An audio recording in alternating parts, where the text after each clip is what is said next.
무더위 쉼터로 운영되던 경로당이 코로나19 영향으로 문을 닫으면서 부산 지역 무더위 쉼터가 예년의 10분의 1 수준으로 줄었습니다. 이른 무더위에 기초단체마다 폭염 취약계층에 대한 대책 마련에 고심입니다. 교육청이 학교 교육 활동을 지원하기 위해 등교 수업 출결과 평가기록 가이드라인을 완화하기로 했습니다. 등교를 원하지 않는 학생을 위해 가정학습 허용 일수를 늘리고 1학기 수행평가 비중도 낮췄습니다. 파산한 침례병원을 공공병원으로 전환하기 위한 밑그림이 나왔습니다. 최근 용역에서 동부산권 공공병원의 필요성이 인정됐고 비용 편익 분석 결과 경제성을 확보해 민간 투자도 가능한 것으로 나타났습니다. 기장군 일광면에 있는 부경대 수산과학연구소에 스마트 양식 클러스터가 조성됩니다. 부산시는 2025년까지 수산물 생산과 유통, 가공, 수출이 집적된 대규모 수산 복합산업단지를 조성할 방침입니다. 시청자 여러분 안녕하십니까? 헬로티비 뉴스 부산입니다. 전국적으로 때이른 무더위가 기승을 벌이고 있습니다. 그나마 예년 같으면 쉼터에서 무더위를 피할 수 있었지만 올해는 사정이 조금 다르다고 하는데요. 자세한 소식을 김한식 기자가 전해드립니다. 시내의 한 경로당. 낮 시간대 항상 열려있던 문은 굳게 닫혀 있습니다. 인근의 또 다른 경로당의 상황도 마찬가지입니다. 평소 어르신들의 왕래가 많았지만 아예 발길이 뚝 끊겼습니다. 코로나19 여파로 올해 초부터 경로당이 폐쇄됐는데 사회적 거리 두기가 지속되면서 언제 문을 열지도 알 수 없습니다. 문제는 여름철입니다. 본격적인 무더위가 시작됐지만 더위를 피할 수 있는 쉼터로 이용되던 경로당은 이처럼 모두 문을 닫았습니다. 부산 지역 16개 기초자치단체에서 운영 중인 무더위 쉼터 1,200여 곳 가운데 90% 이상이 경로당입니다. 하지만 코로나19 여파로 경로당 운영이 중단되면서 무더위 쉼터 또한 크게 줄어들 전망입니다. 이런 상황에서 어르신들 또한 마땅한 대책도 없습니다. 열렸다면 가야지요. 싫어. 집에 있어봐야 너무 무리하고 여름에 시원하게 보낼. 요새 이어는 시민공원이 있고 승기수원지 있고 뭐나 많습니까? 이르게 찾아온 무더위에 지자체도 고민입니다.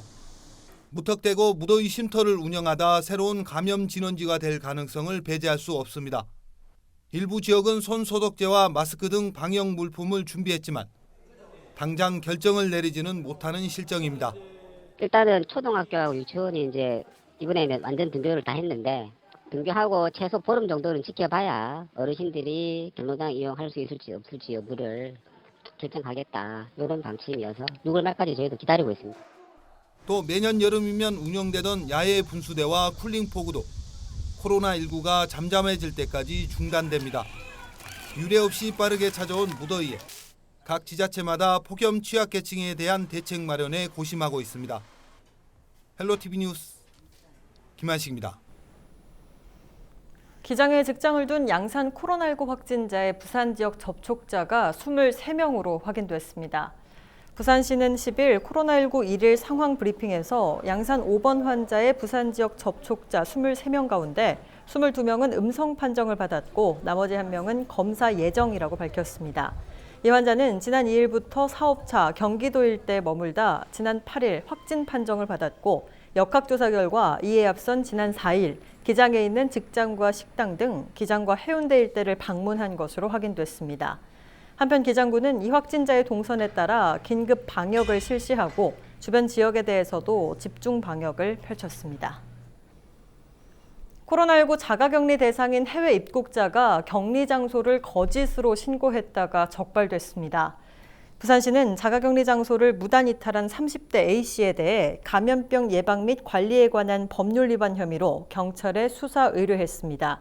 최근 해외에서 입국한 A씨는 자가격리 통보를 받을 때 예전에 살던 집 주소를 자가격리 장소로 신고하고 해운대구에 있는 한 호텔에 머물다 불시 점검반에 적발됐습니다. 보건당국은 A씨를 시가 관리하는 임시격리시설로 이송시켰습니다. 정부가 지급한 긴급 재난지원금의 절반가량이 외식과 장보기에 쓰여진 것으로 나타났습니다. 행정안전부가 지난달 5조 6,700억여 원의 긴급 재난지원금 사용 현황을 분석한 결과 카페를 비롯한 대중음식점에서 전체 재난지원금의 25%에 달하는 1조 4천억여 원이 사용됐습니다. 마트와 식료품점에서 사용한 금액은 1조 3,700억여 원으로 24%를 차지해 2위를 기록했으며 병원과 약국 등에서 사용한 금액은 5,900억여 원으로 전체 재난지원금의 10%가량이 쓰였습니다. 재난지원금 지급 전과 비교했을 때 업종별 매출액이 증가한 곳은 안경점과 병원, 약국 등이었으며 긴급 재난지원금 사용액의 64%인 3조 6천억 원가량이 연매출 30억 원 이하 중소신용카드 가맹점에서 사용됐습니다. 정부의 긴급 재난지원금 예산 규모는 총 14조 2,400억 원 수준이며 행정안전부는 8월 말까지 긴급 재난지원금이 모두 쓰여질 수 있도록 소비 촉진 캠페인을 펼칠 계획입니다. 부산시교육청이 코로나19 상황이 장기화되면서 각 학교의 교육 활동을 지원하기 위해 등교 수업 출결과 평가, 기록 가이드라인을 종전보다 완화했습니다. 추가 완화된 가이드라인을 보면 등교를 원하지 않는 학생을 위해 가정학습 허용 일수를 당해 학년도 수업 일수 3분의 1을 초과하지 않은 범위에서 확대할 것을 권장했습니다. 또 학교별 여건과 상황에 따라 학칙 개정위원회를 시행하고 학교 운영위원회 사후 보고 등 개정 절차도 탄력적으로 적용할 수 있도록 했습니다. 시교육청은 지난 5월 등교 수업과 관련해 1학기 수행평가 비중을 40% 이상에서 20% 이상으로 낮추고 수업시간 탄력 운영, 고입전형 봉사활동 연간 기준시수 축소 등 가이드라인을 완화해 안내했습니다. 정부의 방역 지침에 따라 부산에서도 코로나19 고위험 시설은 전자출입명부를 도입해야 합니다. 부산시는 10일부터 클럽 등 유흥주점과 노래 연습장, 콜라텍 등 코로나19 고위험 시설 8종류 6천여 곳에 대해 전자출입 명부를 도입하도록 했습니다. 이에 따라 고위험 시설을 이용하려는 사람은 개인별로 암호화된 일회용 QR코드를 발급받아 시설 관리자에게 제시해야 합니다. 부산시는 이달 말까지는 계도 기간으로 정하고 업주를 상대로 도입을 권고하며 감염 위험이 높은 시설에 대해서는 도입을 강력하게 유도할 방침입니다. 또 시민들의 선택권을 보장하기 위해 전자출입명부를 거부하거나 스마트폰을 가지고 있지 않은 사람은 신분증으로 신원을 확인한 뒤 손으로 명부를 작성하도록 했습니다. 금정구 침례병원이 파산하고 3년이라는 시간이 흘렀습니다. 그동안 인근 지역 주민은 응급 의료 공백 사태를 겪고 있었고 주변 상권은 침체돼 희망마저 잃은 듯한 모습을 보였는데요. 옛 침례병원은 주민들의 바람대로 동부산권을 대표하는 공공병원으로 부활할 수 있을까요? 공공병원으로 전환하기 위한 밑그림이 나왔는데요. 앞으로 넘어야 할 산도 많습니다. 차선영 기자가 보도합니다. 침례병원을 동부상권 공공병원으로 전환하기 위한 밑그림이 나왔습니다. 동부상권 공공병원 확충 방안과 민간 투자 적격성 연구 용역에 대한 최종 결과가 나온 건데 동부상권 공공병원의 필요성이 인정됐고 비용 편익 분석에서도 경제성을 확보해 민간 투자도 적격하다는 판단입니다. 이번 용역을 진행한 한국보건산업진흥원은 총 사업비 2,594억 원을 투입해 446개 병상, 운영 인력 480명 규모의 종합병원으로 리모델링해 사용하는 방안이 적정하다고 제시했습니다. 또 초기에는 진료과 중심의 클리닉 형태 진료 서비스를 진행하고 향후 지역 특성과 요구에 따라 전문 진료센터로 확대해 운영하는 방안을 제안했습니다. 큰 산은 일단 넘은 셈인데 남은 절차도 많이 남아 앞으로 2년이라는 시간은 더 필요할 전망입니다. 복지부에 올라가서 보건복지부에서 내부에 이제 논의 구조를 거쳐야 됩니다. 만약에 거기서 타당하다고 생각을 하면 그걸 다시 예산을 투입하기 위해 기획재정부에다가 이게 타당한지에 대한 조사를 다시 하게끔 합니다. 그래서 요 과정을 거치는데 한 1년 반에서 2년 정도가 걸립니다. 현재 코로나19와 같은 감염병 유행 상황에서 공공병원이 감염병 환자를 안정적으로 진단하고 치료할 수 있고 사회적 비용을 크게 줄일 수 있는 역할을 하고 있습니다. 이로 인해 수익성 측면에서만 공공병원 설립 타당성을 판단할 수 없는 만큼 예비 타당성 조사 면제 요구 목소리는 더 거세질 전망입니다. 시민 건강을 위해서 얼마만큼 사회적으로 필요한 시설인가, 필수 시설인가라는 평가가 필요하다 보여지고, 그런 측면에서 예비 타당성 조사는 불필요한 절차다. 우리가 학교나 도서관을 지을 때 예비 타당성 조사를 하지 않습니다. 필수 시설이고 공익을 위한 시설이기 때문에 면제가 되는데요. 금정구 침례병원은 2017년 7월 파산 선고를 받은 이후 올해 4월 5차 경매에서 제1채권자인 연합자산관리회사 유암코에 422억 7천만 원에 낙찰됐습니다. 헬로티비 뉴스 차선영입니다. 오거돈 전 부산시장 성추행 사건을 수사 중인 부산경찰이 피해자를 비방하는 글을 작성하는 등 2차 가해를 저지른 16명에 대해 수사를 벌이고 있다고 밝혔습니다. 경찰은 오 전 시장의 성추행 사건 이후 인터넷 등에서 피해자를 모욕하거나 명예를 훼손한 댓글 16건을 확인하고 게시자 16명에 대해 수사에 착수했다고 밝혔습니다. 성추행 피해자 A씨도 오거돈 성폭력 사건 공동대책위를 통해 오 전 시장과 2차 피해 관련자에 대한 강력한 처벌을 요구했다며 피해 사실을 확인한 만큼 신속히 수사를 진행하겠다고 경찰은 밝혔습니다. 기장군 일광면에 있는 부경대 수산과학연구소에 스마트 양식 클러스터가 조성됩니다. 스마트 양식 클러스터는 인공지능과 사물인터넷, 빅데이터 등 4차 산업혁명 기술을 활용해 자동화와 지능화된 양식산업 시험장과 배후부지 기반을 조성하는 것입니다. 부산시는 부경대 수산과학연구소 일원의 클러스터를 조성하고 이후 민간기업 입주 지원 등 단계적으로 사업을 확대할 방침입니다. 이를 통해 2025년까지 수산물 생산과 유통, 가공 수출이 집적된 대규모 첨단 수산복합 산업단지를 조성할 계획입니다. 영도구가 최근 태종대와 동삼중리를 잇는 해안관광도로 사업 구간에서 발견된 칠보 치마를 보호하는 데 앞장서겠다고 밝혔습니다. 영도구는 지난달 25일과 지난 4일 현장 답사를 통해 사업 구간 인근 지역에서 모두 5개의 칠보 치마를 발견했다며 현재 임시 보호 조치를 해뒀다고 밝혔습니다. 백합과 식물인 칠보 치마는 멸종위기 야생생물 2급으로 지정돼 있습니다. 영도구는 낙동강 유역 환경청과 협의해 근본적인 보호 대책을 마련할 방침입니다.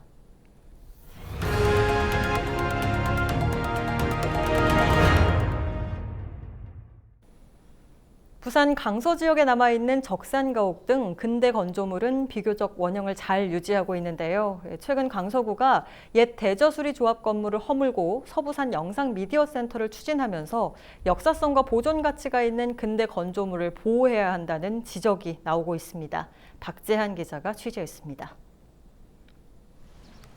일제강점기에 지어진 대저수리조합입니다. 사무동은 2016년부터 강서 도시재생 열린지원센터로 활용되어 오고 있습니다. 1916년 들어섰다가 1952년 미 공군 전투기가 추락해 4년 뒤 새로 지어졌습니다. 비료창고는 1956년 완공돼 원형을 간직하고 있습니다.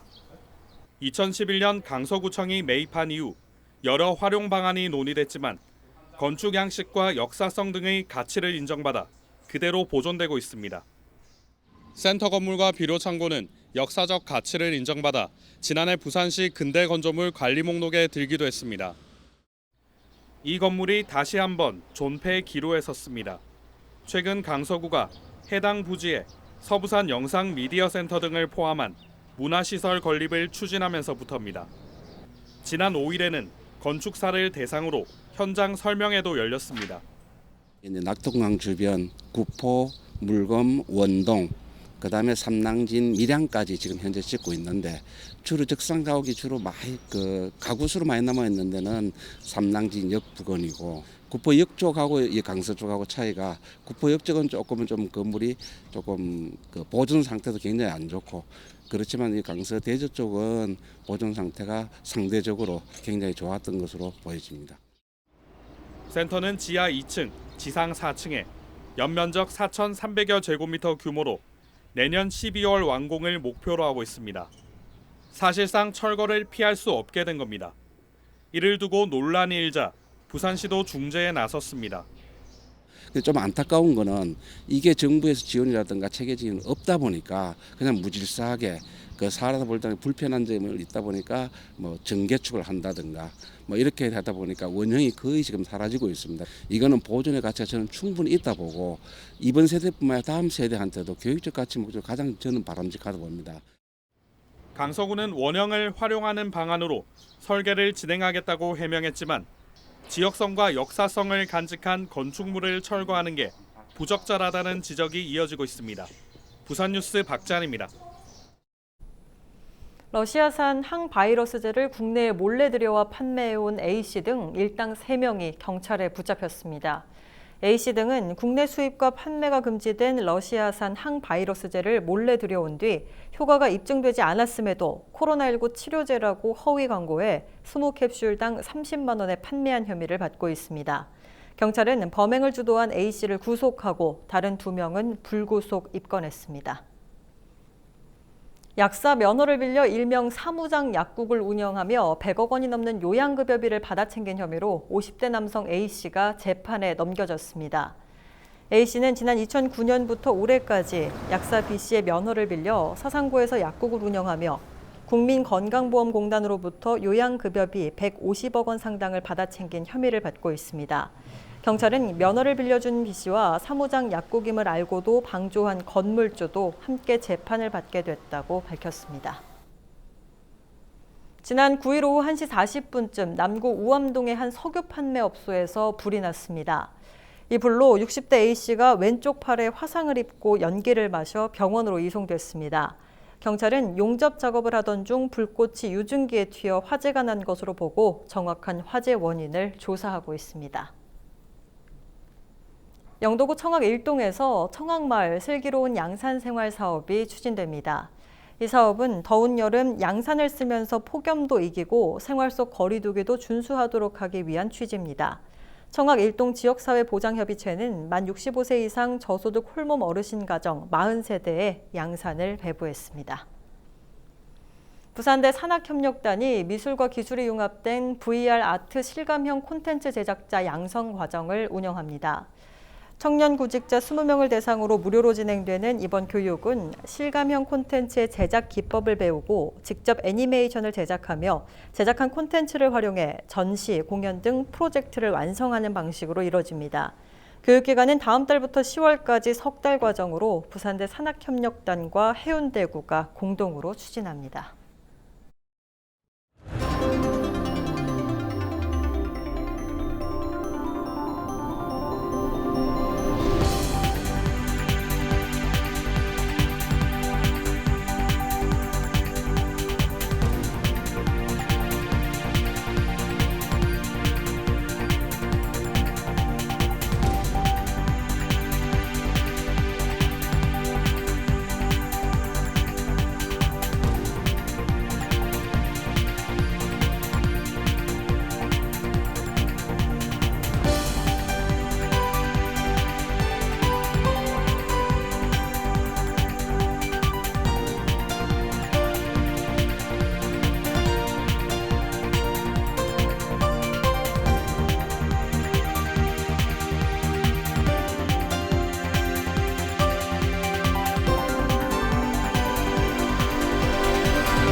(6월 11일) 기상정보입니다. 부산은 흐리고 비가 내리다가 아침에 대부분 그치겠으나 일부 지역에서는 낮까지 이어지겠습니다. 아침 최저 기온 21도, 낮 최고 기온 26도의 분포를 보이겠고요. 날이 더워지면서 식중독 발생률이 높아지고 있습니다. 음식 섭취 시 주의하시기 바랍니다.